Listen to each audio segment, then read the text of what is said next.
We'll guide you through how to process a Stripe refund efficiently. If you find this helpful, consider subscribing and liking the video. First, go to the Stripe website and log into your account.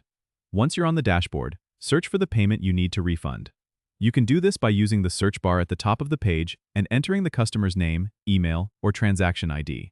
Once you find the payment, click on it to open the details page.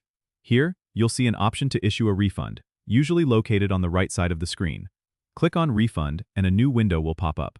Now, you'll need to decide if you want to issue a full refund or a partial refund. For a full refund, simply confirm by clicking the Refund button. For a partial refund, enter the amount you wish to return. Check the options to ensure you're refunding the correct amount. After confirming the details, click Refund to process the transaction. You'll receive a confirmation once the refund is successfully issued. Remember, refunds can take a few business days to reflect in the customer's account, depending on their bank. It's always a good idea to notify the customer that the refund has been processed and provide them with any necessary information. This ensures transparency and maintains good customer relations. Don't forget to subscribe and comment if this helped you out.